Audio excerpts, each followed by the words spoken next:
વહુ, મને બહુ ભૂખ લાગી છે, કંઈક ખાવા માટે આપને. મનોહરભાઈએ વહુને અવાજ આપતા કહ્યું, તો તેમની વહુ શાલુ હાથ ફેલાવીને મનોહરભાઈ તરફ ધસી આવી અને બૂમ પાડીને બોલી, આખો દિવસ તો તમે ગાય બળદની જેમ ચરતા રહો છો.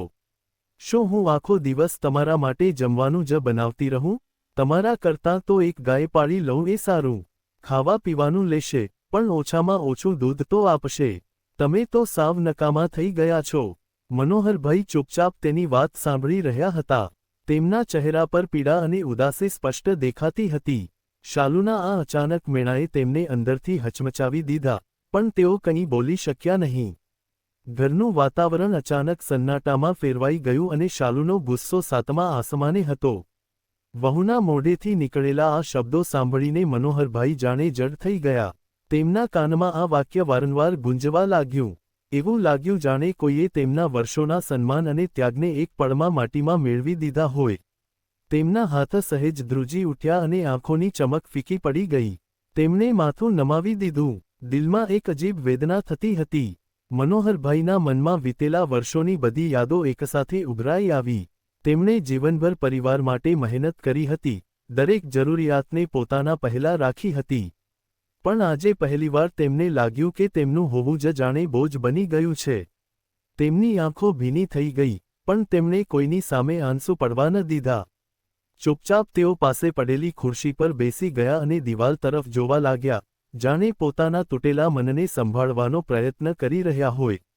મનોહરભાઈને ભૂલવાની બીમારી હતી, એટલે શાલુ તેમને ગમે તેમ સંભળાવતી રહેતી. તેને પોતાના સસરા સાથે રહેવું બોજ લાગતું હતું, એટલે તે પોતાના ગુસ્સાની ભડાસ તેમના પર કાઢતી રહેતી. મનોહરભાઈ તેની વાતો સાંભળીને અવારનવાર રડવા લાગતા. તેમની આંખોમાં દર્દ અને શરમ દેખાતી, પણ જ્યારે તેઓ આ બધું ભૂલી જતા ત્યારે ફરી સામાન્ય થઈ જતા. તેમ છતાં, જેટલો સમય તેમને ભાન રહેતું, તેમને એ વાતની બહુ તકલીફ થતી કે વહુ તેમને કેટલું ખરાબ સંભળાવે છે. બીજી તરફ શાલુનો પતિ વિનય ખૂબ જ સમજદાર અને પ્રેમાળ દીકરો હતો.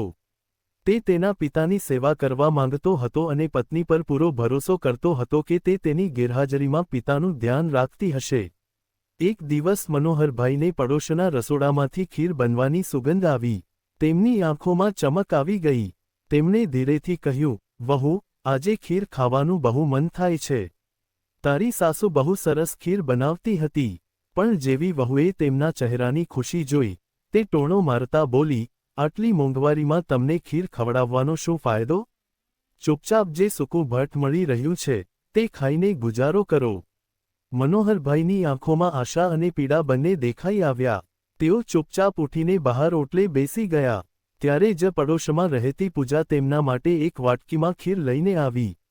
પૂજાએ શાલુના બૂમો પાડવાનો અવાજ સાંભળી લીધો હતો અને તેને બહુ ખરાબ લાગ્યું હતું. ખીર જોઈને મનોહરભાઈ બાળકની જેમ ખુશ થઈ ગયા અને ફટાફટ ખાવા લાગ્યા. તેઓ ખીરના સ્વાદમાં ખોવાઈ ગયા અને દુનિયાની ચિંતા ભૂલી ગયા. પણ ત્યારે જ શાલુ ઝટકા સાથે ઓટલે આવી અને મનોહરભાઈના હાથમાંથી ખીરની વાટકી ઝૂંટવીને જમીન પર ફેંકી દીધી. ફરસ પર વેરાઈ ગઈ. મનોહરભાઈનો ચહેરો માયુસ થઈ ગયો. શાલુ ગુસ્સામાં બોલી, પૂજા, શું અમારા ઘરમાં ખાવાનું નથી મળતું કે તું ભીખ આપવા આવી ગઈ? પછી મનોહરભાઈ તરફ વળીને બોલી, તમે કેમ બીજા પાસે ખાવાનું માંગો છો? શું તમને મારા ઘરની આબરૂની ચિંતા નથી? સાંજે જ્યારે વિનય ઘરે આવ્યો ત્યારે પડોશીઓએ તેને બધી વાત કરી. વિનયનો ચહેરો ગુસ્સાથી લાલ થઈ ગયો. તેણે ઘરે જઈને પિતાને પૂછ્યું, પણ ત્યાં સુધીમાં મનોહરભાઈ બધું ભૂલી ગયા હતા. શાલુ બહાના બનાવવા લાગી કે લોકો ખોટી વાતો ફેલાવે છે. પણ વિનયના મનમાં શંકા જાગી ગઈ હતી. એક દિવસ વિનય ઓફિસથી વહેલો ઘરે આવ્યો. તેણે જોયું કે શાલુ પિતાજીને ખરાબ રીતે વઢી રહી હતી. વિનયનું દિલ ભરાઈ આવ્યું. તેણે ગંભીર અવાજે કહ્યું, શાલુ, વિચાર કર કે તારા પિતાજી પણ આ જ અવસ્થામાં છે. જો તારી ભાભી તેમની સાથે આવું વર્તન કરે તો તને કેવું લાગે? શાલુ અચાનક થંભી ગઈ. તેને પોતાની ભૂલનો અહેસાસ થયો. તેણે રડતી આંખે વિનયની માફી માંગી અને કહ્યું, મને માફ કરી દો વિનય. મને ખરેખર મારી ભૂલ સમજાઈ ગઈ છે. તેણે પોતે જ વિનયને ઘરમાં કેમેરા લગાવવા કહ્યું જેથી તે તેના પર નજર રાખી શકે. ઘરમાં હવે શાંતિની લહેર પ્રસરી હતી. શાલુના મનમાં બદલાવ આવ્યો અને મનોહરભાઈના ચહેરા પર ફરીથી સ્મિત પાછું આવ્યું. બોધ, વડીલોનું સન્માન અને તેમની લાગણીઓની કદર કરવી એ દરેક પરિવારની ફરજ છે. ઉંમર અને બીમારીને કારણે તેઓ નબળા જરૂર થાય છે, પણ તેમને પ્રેમ અને આદરની સૌથી વધુ જરૂર હોય છે.